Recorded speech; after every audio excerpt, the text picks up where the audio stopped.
할렐루야. 우리 출애굽기 4장을 보시겠습니다. 출애굽기 4장 보시겠습니다. 1절에 모세가 응답하여 이르되 그러나 보소서 그들이 나를 믿지 아니하며 내 음성에 귀를 기울이지 아니하리이다. 그들이 말하기를 주께서 내게 나타나지 아니하셨다 하리이다 하면, 모세가 이제 주님께 말씀하는 핵심은 뭡니까?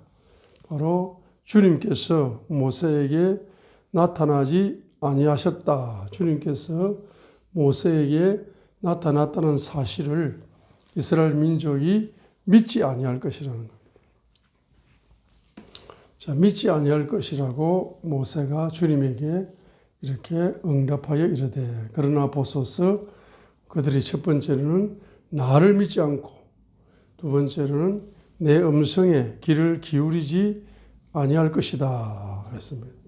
자, 모세가 모세를 믿지 않는다. 그리고 모세의 음성에 귀를 기울이지 않는다의 핵심은 뭡니까? 바로 주께서 모세에게 임재하셨다는 사실을, 주께서 모세에게 나타나서 모세를 만나 주셨다는 사실을 모세가 그 음성을 전하게 될 때, 그 체험을 전하게 될 때, 그 모세의 체험을 이스라엘 민족이 믿지 아니할 것이다 라고 모세가 이제 주님께 응답하는 것입니다. 자, 그때 주님께서는 출애굽기 4장 1절로 17절까지를 통해서 7가지 표적을 보여주시는 겁니다. 자, 7가지 표적을 보여주시면서 7가지 이적을 보여주십니다. 7가지 이적을 보여주시는 목적, 그 목적은 바로 그 이적을 체험함으로써 이스라엘 민족에게 믿음을 전이해 주시고자 하시는 목적을 가지고 있는 것입니다. 어떤 믿음이냐? 주님이 나타나셨다. 주님이 임재하셨다. 주님은 누구신가?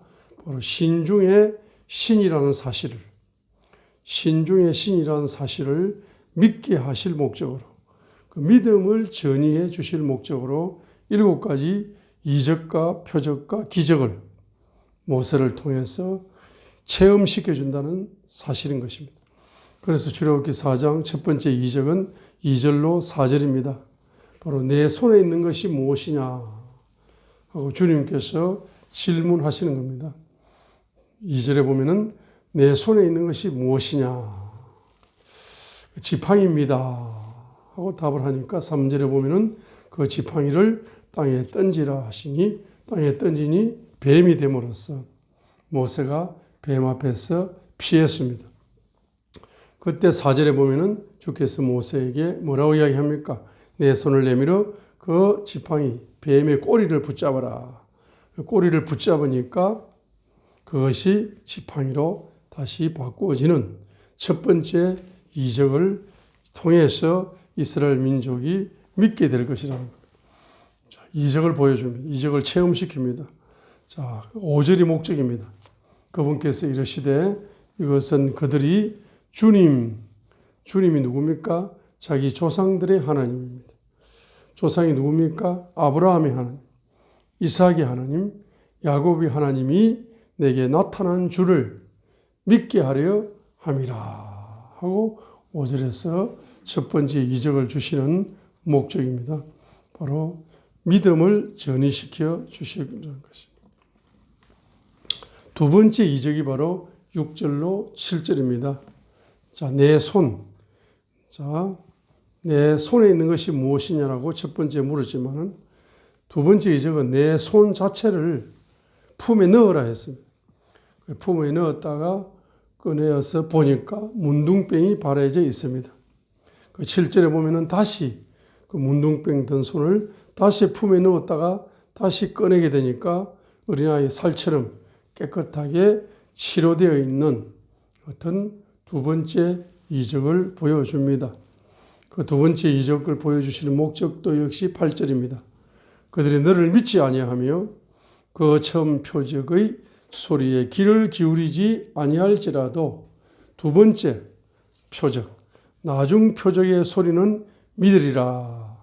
문둥병의 손이 문둥병으로 바뀌고 그 문둥병의 손이 치료되는 것, 이 표적 이적을 보게 되면 그들이 믿게 될 것이다. 그 다음에 세 번째 이적이 9절입니다. 나일강에 강물을 취해서 마른 땅에 붓게 되면 피로 바뀐다는 겁니다. 그들이 만약 이 두 표적도 믿지 아니하며 내 목소리에 귀를 기울이지 아니하거든 너는 나일 강물을 취하여 마른 땅에 부어라. 내가 강에서 취하는 물이 마른 땅에서 피가 될 것이다. 세 번째 이적이 바로 나일 강물을 퍼가지고 땅에 붓게 되면은 그 나일 강물이 물이 피로 바뀌는 이적이 나타남으로써 이 이적을 보고 이스라엘 민족이 믿게 될 것이다. 이겁니다. 이 세 가지 표적을 통해서 이스라엘 민족은 믿게 되는 겁니다. 그래서 이스라엘 민족이 믿게 되는데 진작 모세가 말입니다. 모세가 뭐라고 이야기합니까? 10절로 12절에 네 번째 표적입니다. 모세가 말합니다. 난 나이가 80살이고 첫 번째는 나이가 많고 두 번째 나이가 많다 보니까 발음이 셉니다. 발음이 샌다고. 말이 세기 때문에 말이 느리고 혀가 둔해가지고 이제 안 됩니다. 그 말씀을 전할 수가 없습니다. 하니까 주께서 그의 이르시되 누가 사람의 입을 만들었느냐? 누가 말 못하는 자나 기붕은 자나 보는 자나 눈먼 자를 만들었느냐? 나 주가 아니냐? 그런지 이제 가라. 내가 내 입과 함께하여 내가 할 말을 내게 가르치리라 했습니다. 네 번째 이적, 이 이적은 뭡니까? 바로 입이 둔하고 느린 모세의 입에 말씀의 은사를 주시겠다는 거예요. 말씀의 은사. 그래서 모세의 입에서 이제 모세가 자신이 80년 동안 한 번도 사용해 보지 못한 새로운 언어가, 하늘의 언어가, 영적인 언어가, 주님의 언어가, 주님의 마음에 있는 언어가, 주님의 예언의 언어가 한 번도 80년 동안 한 번도 말해보지 못한 new language, 새로운 언어, 입에서 새로운 언어가 터져 나오는 거예요. 이 새로운 언어가 바로 얘를 가르쳐 줄 것인데 이 새로운 언어가 바로 말씀을 가르쳐준다.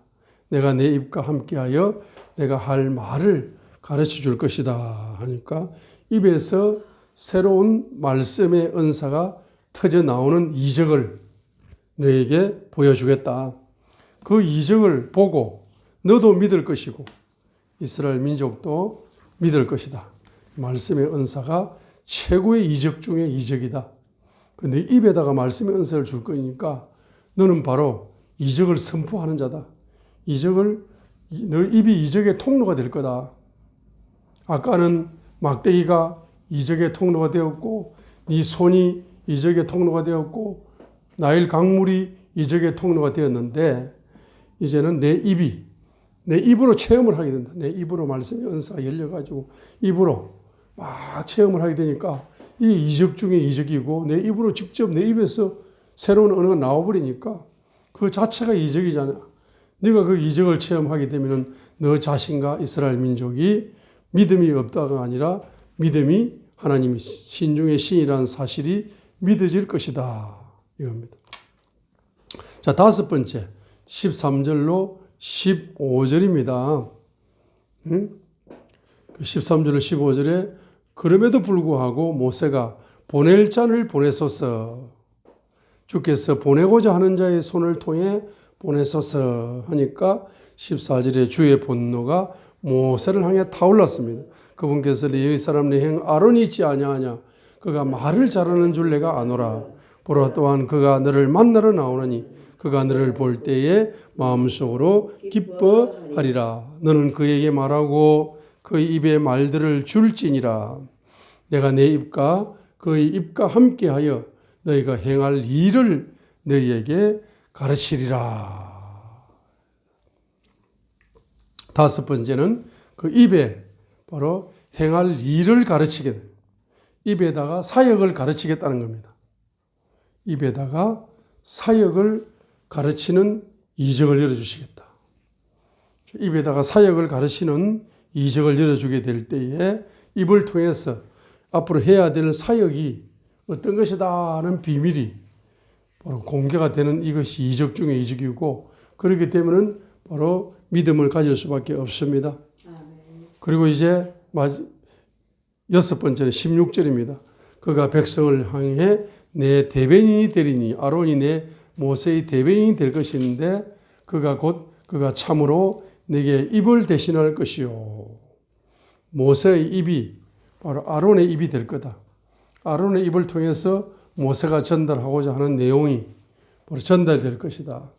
너는 아론에게 하나님을 대신하리라 했습니다. 여섯 번째는 바로 말 잘하는 아론이 대변자가 되는 이적입니다. 아론이 대변자가 되는 이적을 통해서 바로 믿음을 심어주게 될 것이다. 일곱 번째는 17절입니다. 일곱 번째 이적. 너는 이 막대기를 내 손에 잡고 그것으로 표적들을 행할지니라 했습니다. 너는 이 지팡이를 내 손에 잡고 그것으로 표적들을 행할지니라 했습니다. 이것은 바로 17절은 뭐냐? 모세가 지팡이를 가지고 앞으로 10가지 표적을, 출애굽의 역사를 이루기 위해서 10가지 표적을 행할 미래 이적을 행할 것이다는, 행하게 될 것이다는 예언적인 이적입니다. 자, 그래서 이 17절이 바로 출애굽기 7장부터 14장까지, 출애굽기 7장부터 14장까지 나타난 그 10가지 이적, 홍해 이적, 이런 이적들을 앞으로 나타나게 될 것인데, 이것이 지팡이를 통하여 나타나게 될 것이고, 이것을 통해서 바로 주님만이 신중의 신이심을 이스라엘 민족에게 믿음을 전이해 주시겠다. 믿음을 전이해 주시겠다는 것입니다.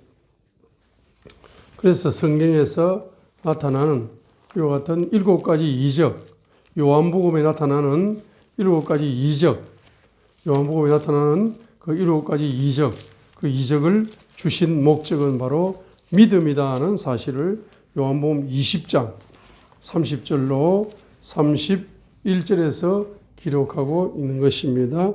진실로 예수님께서 자기 제자들 앞에서 이 책에 기록되지 않은 다른 표적들도 많이 행하셨으나, 자, 이것들을 기록하면, 이 요한복음 20장 31절에 이것들을 기록하면 바로 기적 중에서 7가지 기적을 기록하는 목적은, 7가지 표적을 기록하는 목적은 요한복음의 7가지를 예를 들어서 기록을 했습니다. 이 책에 기록되지 않은 표적들도 많이 행하셨지만은 특별히 요한복음의 7가지 기적을, 문자적으로는 7가지입니다. 기록하는 목적은 7가지 바로 표적을 보여주시는, 이적을 보여주시는 목적은 뭐냐? 예수님께서 하나님의 아들 그리스도이심을 너희가 첫 번째로는 믿게 하며, 첫 번째는 믿게 하며, 첫 번째는 믿게 합니다. 믿음을 전이시켜 줄 목적이다. 믿음을 전이시켜 줄 목적이다. 그래서 요한복음 21장 25절에 마지막 구절에 보면은 예수님께서 행하신 다른 일들도 많으므로 만일 그것들을 낱낱이 기록한다면 심지어 이 세상이라도 기록된 책들을 담지 못할 줄로 나는 생각하노라. 아멘 하고 요한복음 21장 25절에 마침표를 찍고 있습니다. 요한복음 한 권, 이 요한복음 한 권에 예수님의 행적을 다 담았습니다. 요한복음 21장까지, 21장까지 요한복음의 21장까지 해서 예수님의 행적을 담았습니다. 예수님의 말씀과 플러스 예수님의 바로 이적의 사역들을 담았습니다. 요약해서 요한복음 21장까지 기록했습니다. 만약에 요약하지 않고 기록을 했다면 이 지구촌이 도서관이 된다 할지라도, 이 우주가 도서관이 된다 할지라도 그 예수님의 말씀과 사역의 행적을 다 담을 수 넘칠 정도로 많은 분량의 바로 말씀과 행적과 이적의 사역이 바로 넘칠 정도의 많은 분량이지만은 이것을 요약했다는 겁니다.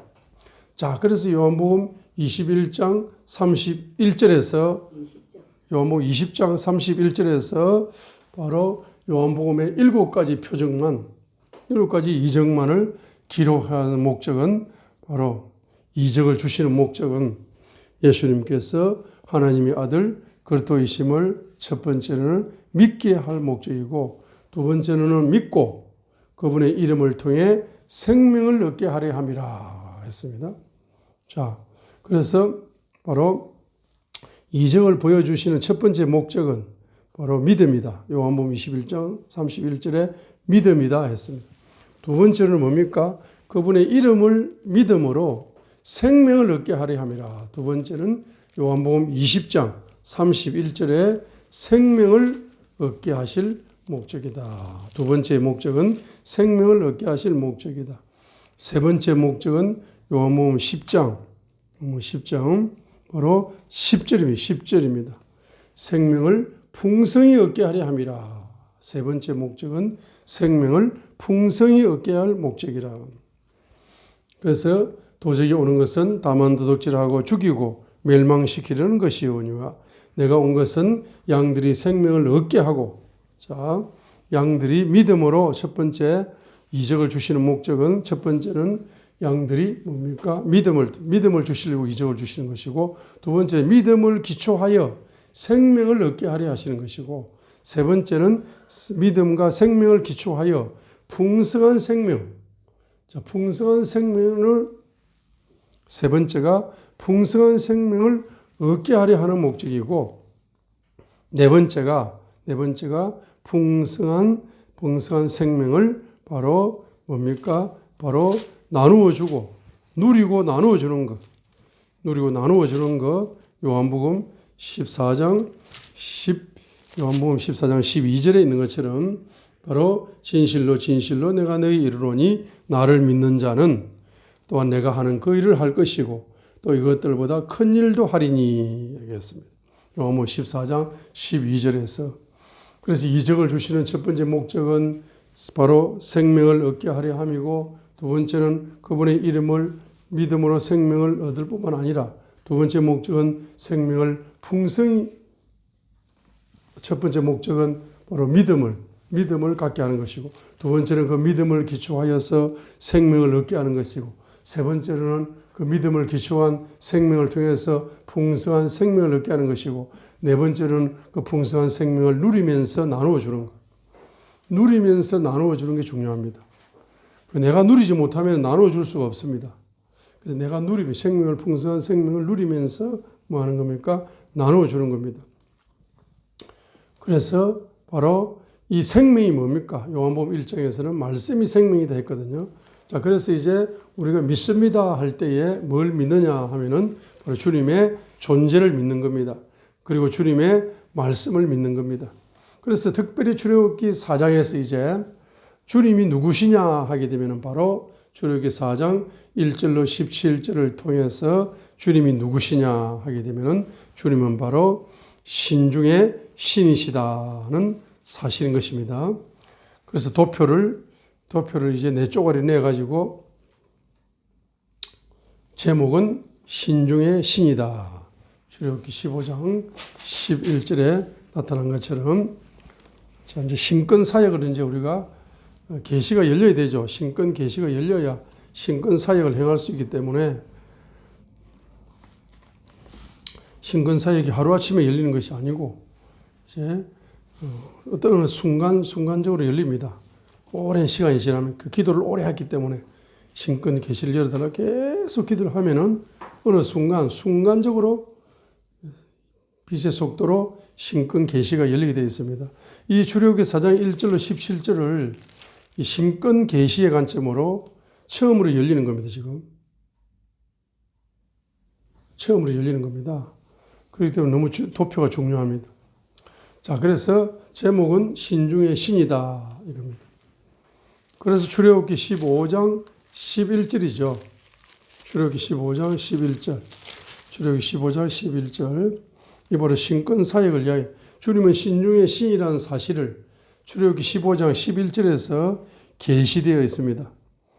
모세의 찬양 속에서 바로 새로운 노래가 열렸어요. 새로운 노래. 출애굽기 15장이 모세의 노래입니다. 모세의 찬양입니다. 홍해를 건너면서 모세와 이스라엘 민족이 주님 앞에 찬양을 드리게 될 때에 출애굽기 15장 11절 제목은 신중의 신입니다. 출애굽기 15장 11절에 새 노래가 열렸다. 그 새 노래에서 새 계시가 열렸다. 그 새 계시의 내용은 신중의 신이시다. 주님은 신중의 신이시고 신중의 신이신 주님은 세 가지 사역을 행하신다. 출애굽기 15장 11절에서 계시되어 있는 거죠. 그래서 오 주여 신들 가운데 주와 같으신 이가 누굽니까? 라고 이 자체가 바로 주님은 신중의 신이시다는 바로 신앙 고백이죠. 신들 가운데 주와 같으신 이가 누구니까? 라고 질문함 질문. 이 질문은 강조입니다. 강조. 무슨 강조입니까? 신들 중에 주와 같은 이가 없다는 거야. 주님만이 신중의 신이라는 거예요. 이걸 강조하기 위해서 물어보는 겁니다. 신들 가운데 주와 같으신 이가 누굽니까? 라고 의문문으로 물어보는 것은 바로 강조하는 겁니다. 이 의문문은 강조 의문문입니다. 그죠? 뭘 강조합니까? 바로 신들 가운데 주와 같은 이가 없다는 겁니다. 신중의 신이 주님이라는 겁니다.